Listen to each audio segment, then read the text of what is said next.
to Winning in the Workplace. My name is Maurice Velasquez. I'm your host, and this is the podcast where we help executives, managers, and frontline supervisors become great leaders by becoming more cohesive, aligned, and becoming a much more collaborative leadership team. All right, again, I'm your host, Maurice Velasquez, and we're broadcasting this podcast live on Zoom, on Facebook, YouTube, on Spotify, LinkedIn, TikTok, and now we're also on Apple Podcasts and iTunes. To find me in these platforms, simply type Maurice Velasquez or Winning in the Workplace. All right, today we have a really great show. I have a special guest to join me.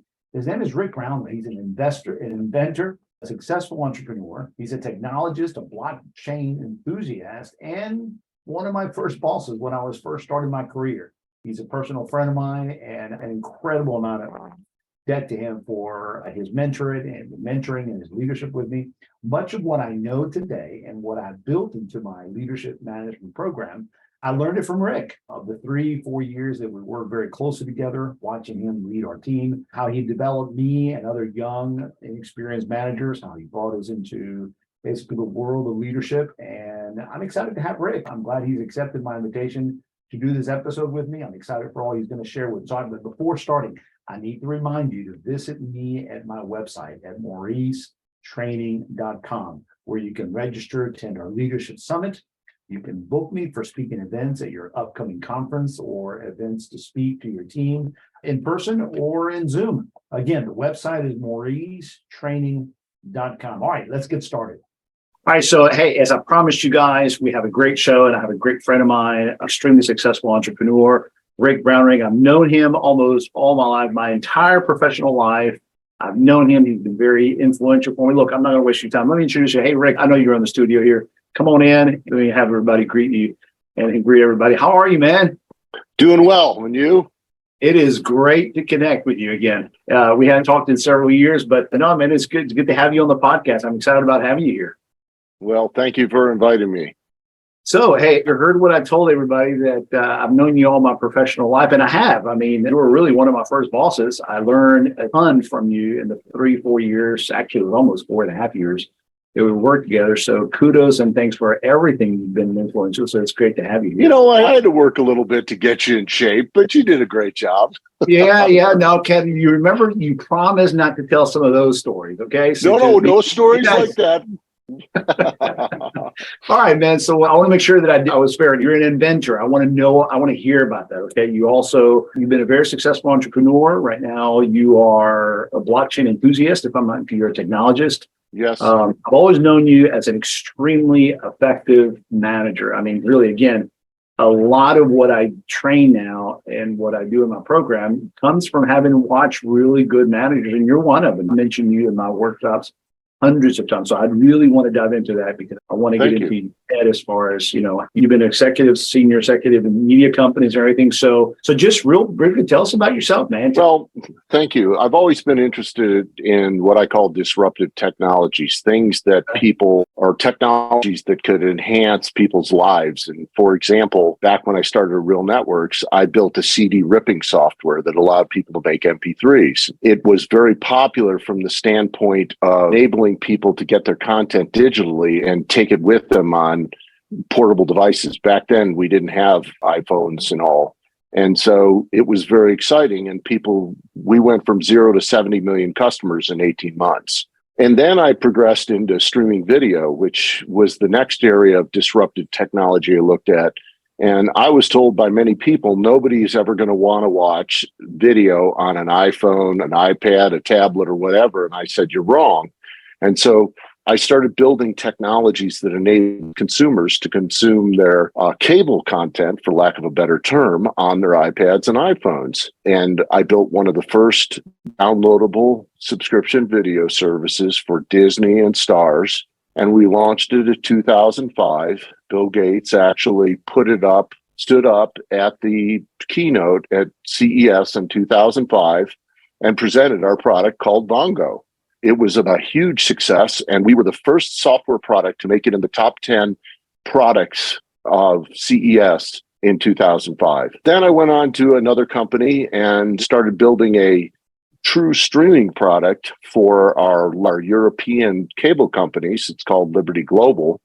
And we enabled the people that had cable subscriptions with our company to watch their content on iPhones and iPads and tablets and Apple TVs and Android TVs and all, so that they could get the content wherever they wanted. Because, as I'm sure you're aware, in Europe, football, soccer is very popular. And so people would go out and sit outside and watch at their favorite cafes and all, and they'd have their iPads or iPhones, and they could watch the sports or whatever they wanted to watch. Well, about 2018, I decided that I started looking around for the next disruptive technology, and I found blockchain. It's a little late to the game. Blockchain was really prominent. It started in 2009, but in 2018, I went and looked at it and studied blockchain and found that there's a lot of uses for blockchain other than what everybody thinks of blockchain as cryptocurrency. And so I really got excited about it, and I looked at how it could be used in the consumer media space, and that's where I've been really focused.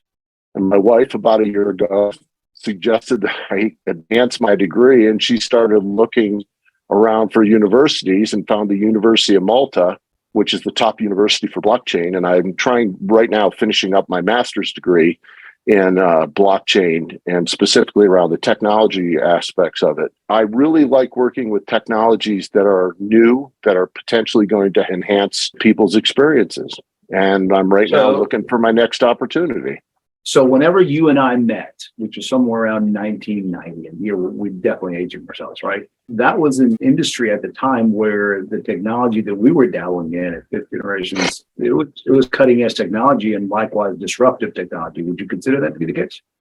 Yes. And if you look at what we did as far as backup, security, Correct. Management of your content with a menuing software that we had, Right. We really had a combination of tools that allowed people to manage their personal computers and Right. protect them, secure them, and back them up. And that is disruptive because, I'm sure you remember a few calls. Oh, yeah. I can't get my data back. How do I get it back? Yeah, I know. And we saved a lot of people's bacon. Yeah, just even the Brooklyn Bridge, connecting computers together, file transfer, as mundane as that sounds, that is, to us, that's just so much an everyday kind of thing. You just don't even think about the need to have to connect computers, but back then, and then through the logic connection, and even the product here and there, if you recall, I mean, we spent months reviewing and vetting that one, and it was basically remote control video access. And here we are, you and I are on the Zoom call with that technology 30 years later, but you and I were looking at what was the most disruptive new technology out of the market that we could bring to the masses. I mean, so you recall those? Yeah, and it was really a lot of fun with all as you bring up some of these interesting names. I forgot about the Brooklyn Bridge. But yeah, it was, we had Dislock and Untouchable and all these different things. So it was fun. Right. Yeah, no, as a matter of fact, I still have some of the cables. I have one of the manuals. It was a great time. It was a great time. All right, so let's jump back into the blockchain. You have certain patents that you have to your name, right? Can you talk about any of that right now? Yeah, I have 3 that I worked on with a team, and we came up with the concept of how it was easier for people to navigate a UI to find content. So they're multimedia UI patents. Then I have 2 that are mine separately. One of them is called off-peak downloading of content, which, by the way, I sit there and I look at all these companies that when you're not watching or using their service, they're pushing content out to you. That's what my patent was all about. And Stars owns it, so there's nothing I can do about it, but I'm surprised that they haven't gone after some people. And then I have another one which talks about how affiliates can utilize content delivery in a more efficient way. So the patents that I have right now, and I have 2 more that have been disclosed but have not been approved. My patents for the UI are also international. That's great. And so whenever you look for technology, you're not a programmer, right? You just pretty much, you look for the teams that are already have these things in motion and you invest, or where do you plug in? To go to Malta, the University of Malta, I had to program. I am now fluent in Python, Rust, and Solidity, which are all blockchain tools. we had to, for one of my classes, I had to write a blockchain from ground up, build smart contracts to allow for manage of a peer-to-peer lending system. So yes, I do program, but where I plugged in the past is typically looked at companies like at Liberty Global. I was part of their ventures team.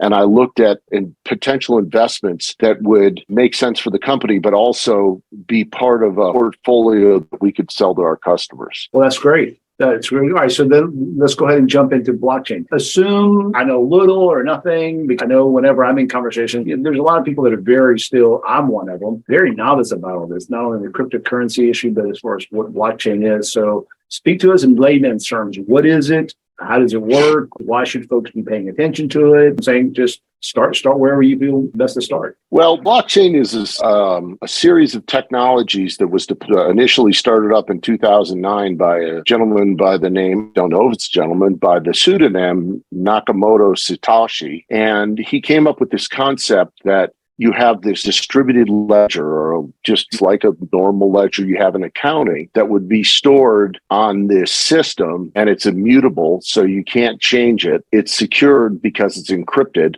and it's maintained by a process called consensus. So it's really a set of technologies for managing the records around items. And the reason why I say items, they could be digital assets like music, they could be physical assets like property, they could be, assets like art. And it's really a technology that's enabled people to do things like cryptocurrency, like NFTs. There's a group of guys that I just was in Austin and talked to that build this company around bored apes. They're these images. They build 10,000 of them. And the lowest price of those apes right now is $350,000. They're wildly successful. And they're digital images, which are secured, and the rights for those images are secured on the blockchain. So not to get too technical, but the blockchain is a tool, a set of technologies that can be utilized to enhance a business that has records that they want to keep and they want to utilize for reporting. A good example that people better understand how to use it is supply chain management. For example, what Walmart does with their organic foods is they have the farmers tag their food they picked up with a barcode, and they scan, avocados or whatever. They scan it and they put the information, this came from this field and this date, whatever, all that information's put in. And then it's passed to the guys on the trucks and they scan it. And then it's passed to the guys that are in the warehouses. And there's all these stages along the way. And what it's allowed Walmart to do is more accurately validate their invoices more quickly. And it's saved them significant amount of accounting costs. And they've also been able to pay their bills much quicker. So they've actually made money. So all along the way, if you look at the farmer tags produce, driver gets the product in his truck, the truck driver puts his hours that he was sitting in the terminal, he puts the amount of gas he put in, he drops it off at a warehouse, warehouse scans it in, the warehouse sorts it out, the warehouse distributes it to the store scans it in. And by the time it's to the store, Walmart knows exactly where that came from and exactly where it went. So if there's any issues, they can sit there and go, okay, we have an issue with this produce. Where did it come from? And is it affecting other stores? Is it affecting all the stores? And they can make better decisions because the information is stored in the blockchain. It's sent in there immediately. Unlike some of the old systems where people would write things down on paper, it had to be transcribed, it had to be input. And you know as well as I do that there's always chances for data error. If you can automate things with using things like IoT information, the information of things, these little devices, and use things where the computers can manage the data that's input, the blockchain can do that. So the things that I'm excited about is I believe in the media and entertainment space, there's a lot of content that's not getting out to consumers because they don't have the ability to get out to bigger aggregators like, Peacock and Hulu and Liberty Global and Charter, all the cable companies. And the reason they don't get out to those companies because it takes a long time for the contract that they need to negotiate to be done. And what the blockchain has is this thing called smart contracts. So the content provider can put together a smart contract that says, here's my content, here's how much you pay for a season, or here's how much you pay for a week, or here's how much you pay for a single episode. And you can put it up on the blockchain. And companies like cable companies and aggregators could sit there and say, hey, I really want to have that rugby content because I know I have a lot of expats that really like rugby. It's only 11 games, but it really makes sense for us. And they can bring it into their system. So that's the area that I'm excited about. So before we turn on the recording, we were talking, you're retired, okay? But it doesn't sound like you're retired. I am retired, but I like inventing stuff. I like building things. And so I'm actually in my office right now, and I've got two computers, I'm coding stuff, and I'm building things. I've got what I consider to be one more great idea. And that's my belief is, and I told my wife, I'm 65, I'm technically retired, but I said, I got one more great idea and I'm going to launch it. I'm going to figure it out. I'm still working on it, but I think I got 5 or 6 more years in me, and that's what I'm trying to do. That's good. That's good. And so how do folks how do small businesses or individuals like myself, just, layman, how do we maximize the use of blockchain? Do we invest? Do we use it? How do small entrepreneurs or small businesses use it? Or is it primarily for the high-end markets or high-end companies? Well, that's a very difficult question because some small companies can utilize it very quickly because they can decide that they have records that they want to maintain. So, for example, if you have a small warehouse that has, multiple people that they get parts from and they're building something, blockchain may make sense because they can gather and aggregate all the data from all their vendors, track shipments of various piece parts of their builds and things like that. It's not a solution for everybody. What it is for somebody that wants to have the ability to track and maintain their data in an automated way and store it. And there's a lot of different ways that can be done. So what I recommend people to do is sit there and look at, go read some of the information that's up on the web.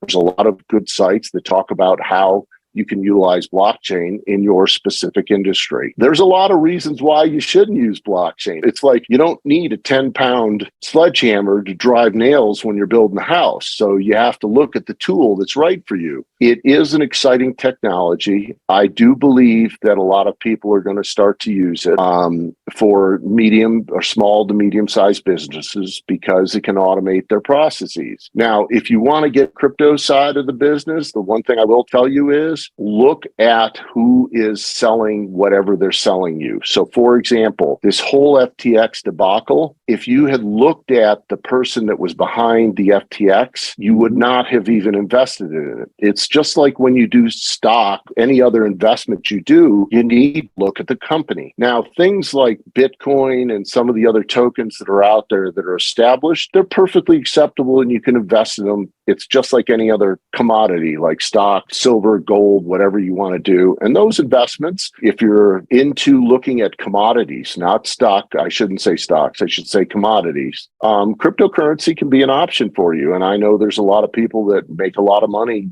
buying and selling cryptocurrency. And there's a lot of good groups and websites which you can learn more about that. You have a podcast. When do you start your podcast? You told me you had a podcast.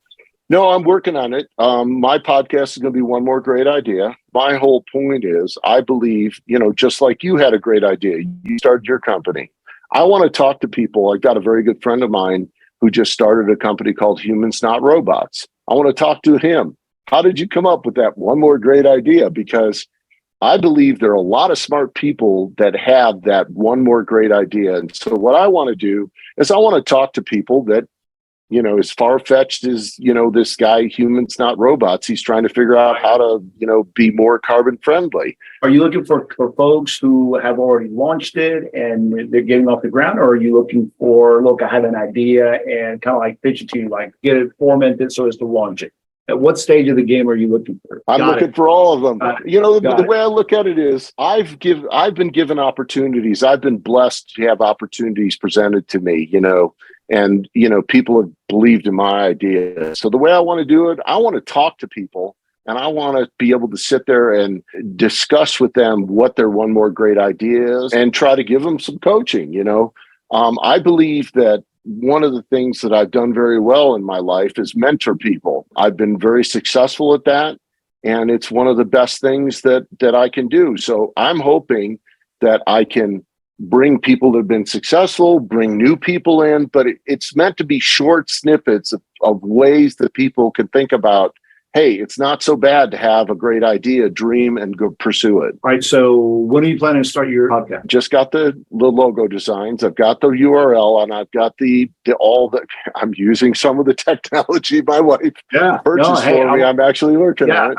And so I'm looking at it. Tell me when you get it and whatever I can do to help you promote it. That'd be great. I'd love to send everybody in your direction. So if folks want to talk more about blockchain, do they call you? The best way to do it is hit me up on LinkedIn. But if somebody does want to talk blockchain and I want to know more about it, you're willing for folks to call you and you mentor them, coach them, give them direction, whatever. Is that correct? I will give my perspective on it. People say that they're authorities on blockchain, and anybody that tells you they're an expert in blockchain, they're lying to you, because the blockchain industry is changing so fast.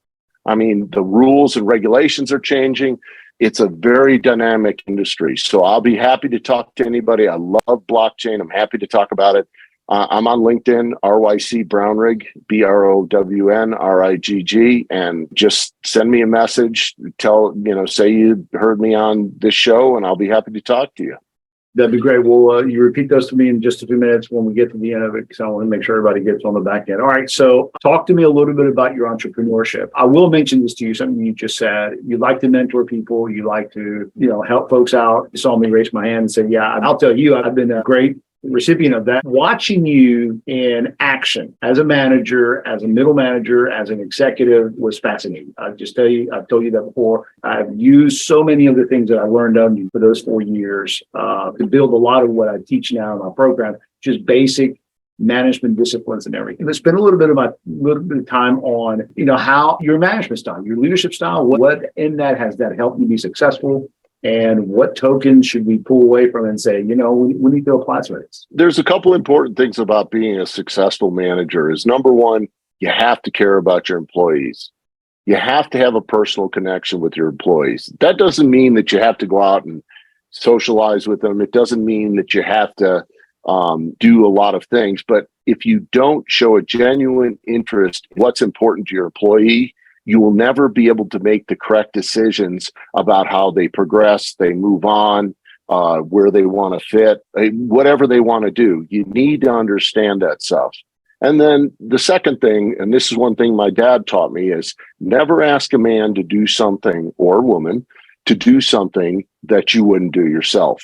So for example, there's a lot of times when I've been on product deadlines, when we were trying to get the product out, the Horizon Go product out for a big show. And I asked my team, I said, we got to be in tonight. We got to work all night. And so I came in, sat with my team. I was right in the bullpen, ordered some pizzas. I was working on my computer. I wasn't doing stuff that was related to what they were working on, but I was there.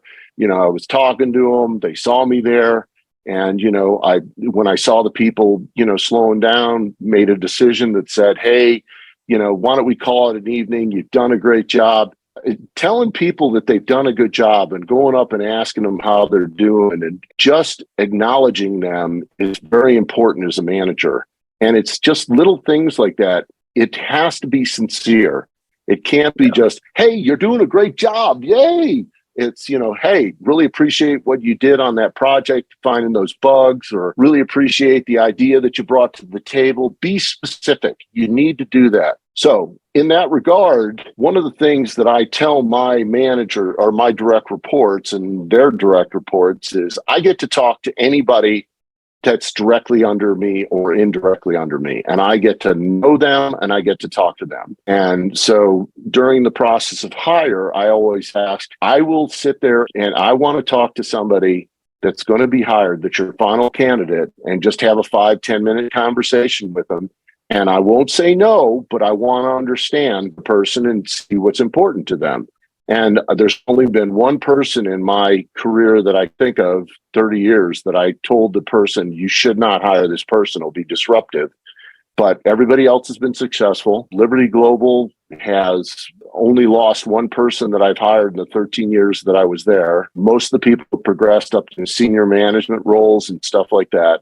So I have a good track record, but it's partially due to the fact that I care about the employees. I genuinely care about them. You know, a person's a sick kid, or the wife's not doing well, or he's having problems with his marriage or whatever. I understand those things. And you need to be cognizant of those. And you have to sit there and acknowledge that they have these things going on in their life and help them navigate that and make it so that they can be successful in their career, but also be successful in their work life. And that's what's been important to me.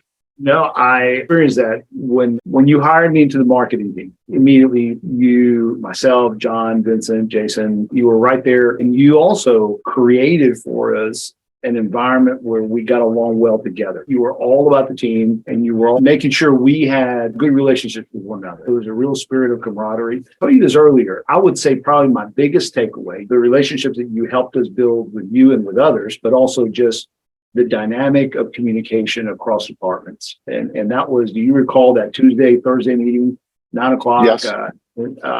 And it was like you were relentless about not letting us skip, even to a point where it's like, I don't care if you think there's something that's going to be discussed, not going to be Maurice, just being in that room, you never know what's going to be discussed. And man, that's been a key thing for me ever since. Because you managed all the departments from a routine, from a structure, and it was intentional. And it was in those hour-and-a-half meetings where the different department heads, we had it out. I mean, we talked, it was good debates, but it was just, we came to do some serious warfare. That's where we took care of the client, and that's where we took care of issues. I've noticed ever since then, that was what, 1992, when we all left there, that, man, that's a missing gap. Everything's moved to random. Everything's random. Well, and one of the things that I did was at Liberty Global, I was a successful or a separate standalone team, but I made sure we had regular meetings with the whole team. We sat down and we talked about what's going on in the company. Everybody got to say their piece, because a lot of times, I hate to use this term, but the worker bees don't know what is going on above in the colony, and they're sitting there trying to figure it out. And if you've got a senior executive sitting across the table from them and telling them what's going on and answering their questions and not saying, I'll get back to you on that, you've got to answer them truthfully. Now, there's sometimes that you have to fudge things a little bit, because you know that there's certain things that can't get out at lower levels that you've been, privy to. I mean, I saw a lot of stuff that I wished I could have told people, but I couldn't, because I understood my position. And then I'm going to tell you one thing. The other thing that I do as a manager, when you bust your butt and your team's busted their butt, you go out and you celebrate. You have a good time. You go to dinner. You did that with us all the time. All the time. I would even say you would do that to help us succeed. We always knew you were the one to stir the pot when it came to celebrating. And we're celebrating that we're on the project. We're celebrating that we're failing in the project. We're celebrating that we win in the project. Like a football game, it's talking in it. There was the spirit of, look, we got to grind into this. But yeah, the whole idea of having fun and celebrating, that was very much a reality when you brought it. Just tell you a little story. I was in Amsterdam, and we had just launched the product. And so I had 33 team members. I had everybody come in, fly in from UK and stuff. And we're sitting at this sushi restaurant that I used to eat at, and they'd take care of me. And all of a sudden they go, Mr. Brownrigg, do you realize that you've ordered 33 more trays of sushi? And I go, I didn't order it. And he goes, well, somebody down there ordered it. Somebody down there. And I said, just make sure they get whatever they want. If they want it, give it to them. And so we had a great time. So it's a lot of fun.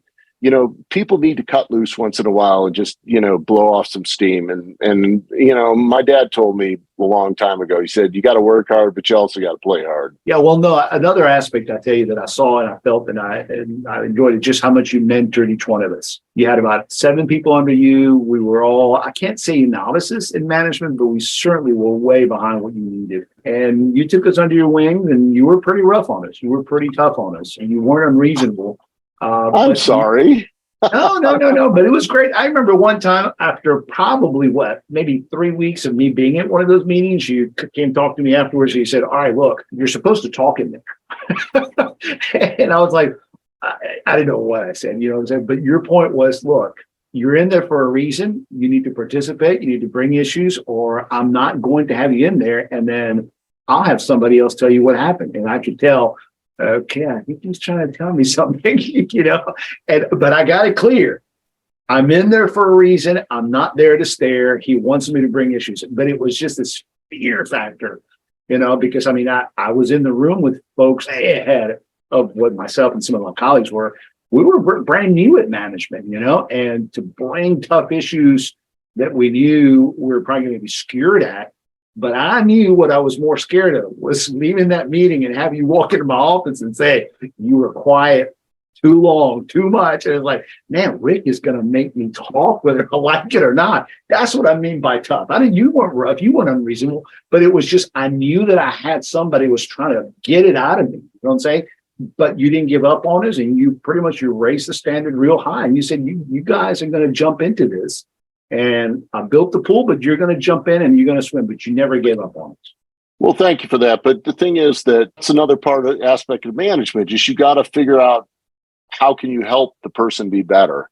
And in most cases, people take the suggestions, not criticisms, right, in a positive way and try to become better.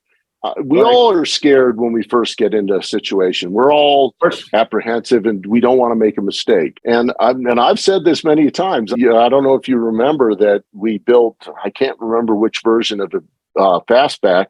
We spent $1.5 million. And back in the 90s, that was a hell of a lot of money. And we had to throw it away. I had to tell Barry, we had to start all over. You have to admit your mistakes. So it's okay to make mistakes, but you have to learn from them. And that's what I've always tried to teach people as well. Yeah, well, some of the products that I managed, they got put on the chopping block, but I wasn't chopped. It was being able to recognize when it was a good move, when it was a bad decision, and then you recover fast, right? So look, we're coming to the end. What have I left on the table that we haven't talked about that you want to talk about? Anything, talk to us, you know, what do you need to help us come away with or take away here at the closing marks? We've covered everything. I just really appreciate the time to chat with you. I saw your likewise. I saw your podcast on LinkedIn, and I was like, man, I want to be a part of that. So, I'm not on the social media plants, Facebook and all that stuff. My wife is. She's the one who posts all the crazy pictures of me and all stuff that I do. And I'm sure you've seen some of them on our podcast. No, I follow her and she keeps me updated with what you're doing. So, but what covered here, I appreciate it very much. No, and I've really enjoyed the conversation. I really, really want you to come back. Tell us more anytime you want to, please do. And when you have yours, if you want me to promote it, let me know. And I would love to hear about a lot more what you're talking about, be on a regular audience. I'm going to take you up on that. Just so to remind everybody, I'm on LinkedIn. My first name is spelled RYC, which we can talk about that. When I was in second grade, my parents spelled my name RIC. There's a gentleman by the name kid by the name of Dickie Remeka that wrote my name on the board, RYC. And so we have a few scuffles. And so my dad one day said, why do you let it bother you? Just leave it alone. And so RYC stuck, and that's what I've had ever since second grade. Are you serious? Man, I had no idea about that story. That's a great. I never asked you, and so I figured, okay, that was the name. No, because my dad had to go visit the principal a couple times. One time my dad told me, he said, if he's getting in fights with you, just punch him in the nose. And so what I did was I whacked him so hard and he started bleeding, and, I got in a lot of trouble. And so my dad went in and his parents were in, and I still remember his name, Dickie Remeka. Long story short, my dad said, hey, your son was picking on my son, and he did what he needed to do. And his dad turned around. Anyway, long story short, that's how I got Ryc. But my name is Ryc, RYC. Last name is Brownrigg, BROWNRIGG. And I'm on LinkedIn. And as I said, if you message me and reference, Maurice or blockchain, I'll be happy to respond to you, happy to have a call with you, chat with you, whatever you want on blockchain. I love it. I think it's the next disruptive technology that's going to have a lot of really interesting things come on in the next 2 to 3 years. No, I'm going to keep my eye on it. Thanks for helping me understand it. I'm going to be one of those that calls you and says, I want more. Okay. Come see you guys when I'm in your part of the woods. Hey, if you're up in Denver, come on up here. We live on 36 acres. I actually looked out the window before I got on the podcast. We've got about 7 or 8 turkeys sitting in the front yard right now. That's great. That's great. Thanks, Ryc. Appreciate you, man. Take care. All right. Bye-bye. Thank you, Ryc. All right, everybody. Thank you for joining me today. Remember, this podcast is every Friday at 8:15 Central every Friday. Next week, I'm going to have Henry Hayes, who's going to speak to us on being a disruptor. If you have not heard Henry on this topic, you have to tune in. First time I heard about this topic and that he was presenting it, I wondered, what in the world is that? Yeah, but now I know, and now you need to know. Either you disrupt or your competitors will. So join me and listen to Henry next week. All right, then after that, we're going to be visited by Paige Gagliano, an incredibly talented and successful theater director who's now using theater and acting techniques and exercises to help leaders and managers build better connections and better collaboration. I'm very excited about what she's going to bring it to us and what she's going to show us. All right, then after that, we have Dan Gray, a COO in the movie theater world, Jim Nelly, a COO specializing in building and rebuilding teams, and Joanne Wilson. Joanne, I consider Joanne to be probably one of the best field managers and developers of people that I have ever seen in action. She and I work for the same company together, and we opened 20 offices together in less than 2 years. And to watch her is an amazing feat. It's an incredible work, all right, to watch her develop people and build processes and tackle projects and move things forward is incredibly amazing. We're going to talk a lot about how she does that, her approaches, her concepts, and then, of course, the very things she's been doing since those years. All right, who else? Well, you can see the whole lineup on my website at winningintheworkplacepodcast.com. Now, it's one big old long URL. It's winningintheworkplacepodcast.com. And if you want to be a guest on the show, I would love to have you as a guest. If you are remotely interested, let me know, okay? I'm looking for folks that have a lot to say, something to speak up in the world of leadership and management, and also folks that are interesting and who have a very good, interesting either story about themselves, their successes, what they bring to the table, and things that we can all learn and appreciate. All right, so please go to that same link, winningintheworkplacepodcast.com, and fill out the guest form. I would love to have you on the show. All right, so finally, remember, great leadership is about showing a united front, a united voice, being on the same page as a cohesive team. Alignment is the essence. It's the core of leadership. And doing it correctly is how you and your teams can win in the workplace. See you next week.